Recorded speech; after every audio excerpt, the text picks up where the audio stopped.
everyone! Welcome back to my YouTube channel, Pinoy Cro TV.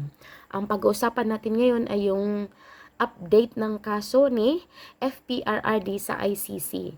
Makakauwi ba siya ng mas maaga? Or aantayin niya yung unang trial?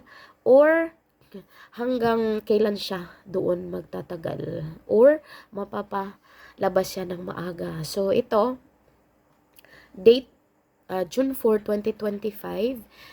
It says here na pre-trial chamber 1.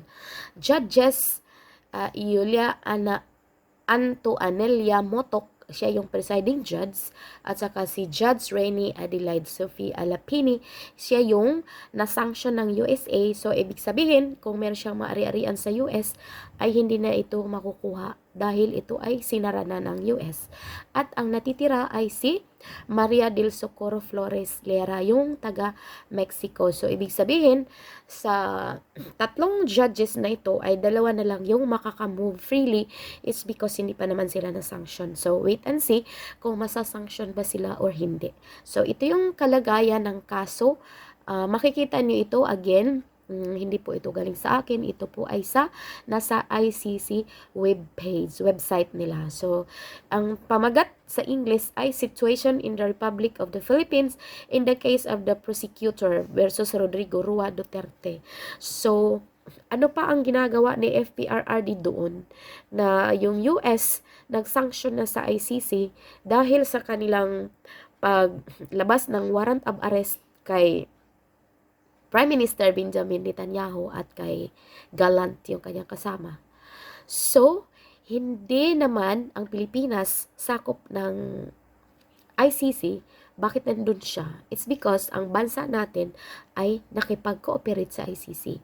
At sinasabi ng US na lahat ng allies ng US, kapag ito ay trinayal ng ICC, ay mananagot. So, ano ngayon ang katayuan ng Pilipinas, gobyerno natin tungkol dito? Kasi ally ng US, inaamin yun. Okay, basahin natin yung kalagayan ng kaso. So, sinasabi dito, public with confidential annexes A, B, and C. So, prosecution's 7th communication of the disclosure of evidence. So, meron na siyang may ebidensya na nakakuha na, nakakalap na sila ng ebidensya. So, pinakabagong ICC update, nagsumiti ang ICC prosecutor ng 129 na bagong ebidensya. Bago. So, ito siguro yung nakalap while nandun sila sa Pilipinas. Laban kay dating Pangulong Rodrigo Rua Duterte kaugnay ng mga umano'y krimen laban sa sangkatauhan sa kanyang digmaan laban sa droga. Kabilang dito ang 44 na item tungkol sa mga pagpatay at kung paano ito isinagawa sa ilalim ng kanyang pamumuno. 32 item na may kaugnayan sa mga operasyon sa mga barangay at 53 item ng background ito, info para sa paghahanda ng panig ng depensa. May mga confidential na dokumento, kaya ang mga legal na team lang ang may access. Ito ang ikapitong pagsisiwalat na nagpapatunay na ang kaso ay patuloy na umuusad. Musa daw. Mahalaga ito para sa defense team dahil nagbibigay ito sa kanila ng mas malinaw na larawan ng prosecution at pagkakataong maghanda, magbigay ng mga sagot, sumalungat sa ebidensya at ipagtanggol ang mga karapatan ng akusado na si Pangulong Rodrigo Rua Duterte. Mayor Duterte kasi nanalo na siya. So, ito yung mga bagong update ngayon. So, kung pupuntahan nyo yung link, ilalagay ko yun, makikita nyo na merong ditong tinatawag na document to be notified in accordance with Regulation 31 of the Regulations of the Court to, meron dito sa prosecutor at dito naman sa defense. So, sa the Office of the Prosecutor, tapos Counsel for Defense, legal representatives of the victims, tapos dito naman legal representation of the applicants. And then, unrepresented victims, at saka dito sa kabila, unrepresented applicants, participation and reparation. And then, the Office of Public Counsel for Victims, dito naman, the Office of Public Counsel for the Defense. So, yun yung naghahati-hati. And then, meron ditong tinatawag na state representatives at saka amicus curiae. I don't know how to pronounce that one. So, I have to search first. So, ayan, nahanap na natin. Anong ibig sabihin? Ano ba ibig sabihin nito? Ang ibig sabihin, an amicus curiae, meaning friend of the court, is a brief or argument submitted to a court by someone who is not directly involved in the case but has a strong interest in its outcome. This friend may be an individual, organization, or group, and they provide information or legal arguments to help the court make a decision. So, ibig sabihin, yung mga kakilala dito sa panig ng defense, mga kakilala. So, yung pagpunta ni Amy na nag-usap sila ng abogado, baka isa na yun sa mga example ng amicus. Ano ba pag-pronounce ng amicus? Okay. So, ito pala yung pag-pronounce. Kinggan nga natin. Amicus curiae. Amicus curiae.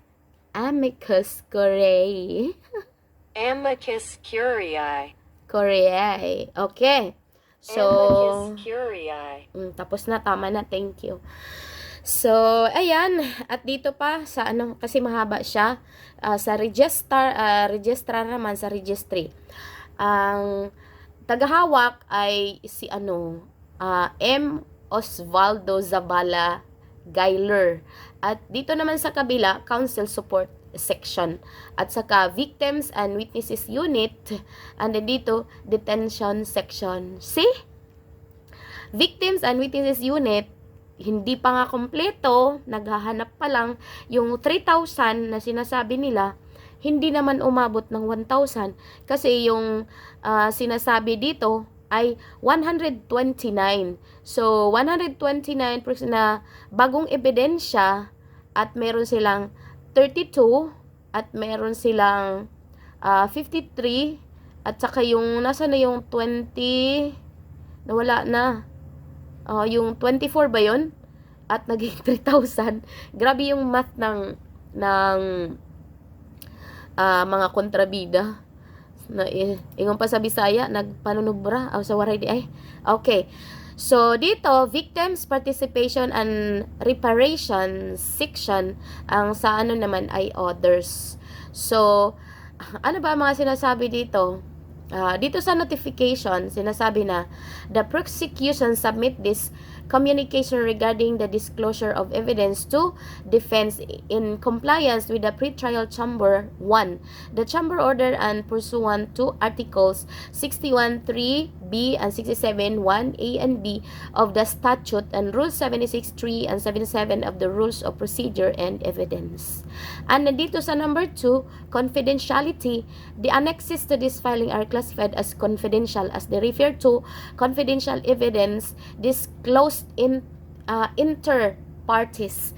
So, pag confidential, hindi na sinasabi, 'di ba? Yung impeachment trial ni BP Sara ay dahil sa kanyang confidential fund, CF. So, ito dito, confidential evidence, CE. Hindi sinabi, kasi nga confidential. Okay, next, number 3. Disclosure of evidence. On 30 May 2025, the prosecution disclosed to the defense 129 items organized under the following thematic categories. So, letter A, pre-confirmation, and letter B, pre-confirmation again, and letter C, pre-confirmation rule 77. Meron siyang mga rules. So, kung pupuntahan niyo doon, makikita niyo. At ito ay pinirmahan ni Mandia niyang deputy prosecutor kasi nga wala na si Karim Khan. Ito naman si Mandia ay nagpapakatang gilas. So sana siya na yung susunod para mawala na. Meron pa palang isa yung babae. Baka siya yung ipalit. Naku talaga ay pauwiin na si Tatay Digong kasi nga siya ay pumayat na daw. So yun lang po. Maraming salamat at maraming salamat sa pag-subscribe at panonood sa aking mga videos. Thank you po. Bye-bye.